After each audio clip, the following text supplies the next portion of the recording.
यह कहानी है भारत की भूमि के एक कोने की, एक छोटे से गांव की और वहां रहने वाले एक गडरिये सुदामा की। सुदामा अनाथ था, मां बाप नहीं थे, पत्नी भी बीमारी से चल बसी थी। उसकी जिंदगी में अब कुछ नहीं बचा था सिवाय बकरियों के और एक अपार गुस्से के। हर दिन वो अपनी बकरियां लेकर जंगल जाता और लौटते समय एक शिवलिंग के सामने रुकता, लेकिन पूजन नहीं करता, नमन नहीं करता, करता था बस क्रोध। तुम वही हो ना जिसने मेरी पत्नी को छीना, मां बाप को मुझसे दूर किया। लो, ये 10 डंडे तुम्हारे लिए। हर दिन वो शिवलिंग को 10 डंडे मारता। यह उसका नियम बन चुका था। न कोई पूजा, न कोई प्रार्थना, बस डंडे।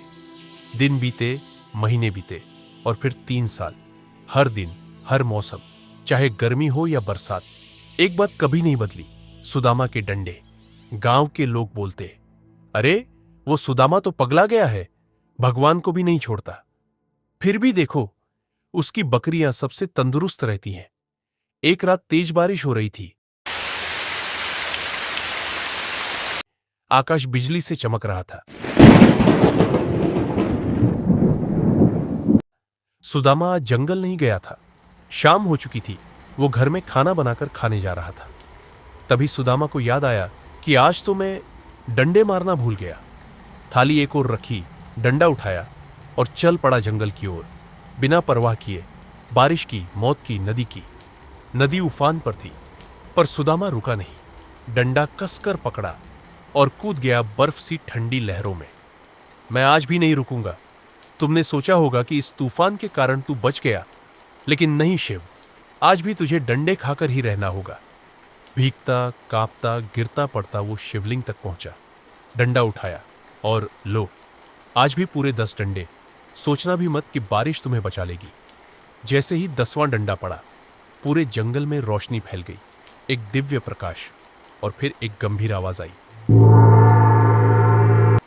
वत्स, सुदामा, मैं तुमसे अत्यंत प्रसन्न हूं, वर मांग लो।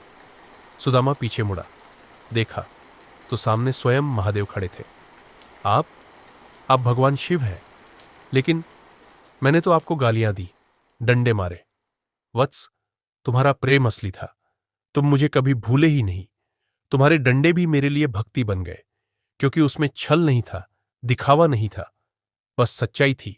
मांग लो वत्स, क्या चाहिए तुम्हें? सुदामा रोते हुए बोला, मुझे शांति चाहिए प्रभु, जो मैंने जीवन भर नहीं पाई। शिवजी ने उसे आशीर्वाद दिया और सुदामा को जीवन की सबसे बड़ी भक्ति का अनुभव हुआ, प्रेम और मोक्ष। कभी कभी भक्ति में न तो आरती चाहिए, न फूल, सिर्फ सच्ची लगन चाहिए और एक नियम जो आत्मा को ईश्वर से बांध दे। शंकर भगवान ने सुदामा को अपनाया क्योंकि उसने कभी उन्हें छोड़ा ही नहीं था, न गुस्से में, न पीड़ा में। यही है भक्ति का सच्चा रूप।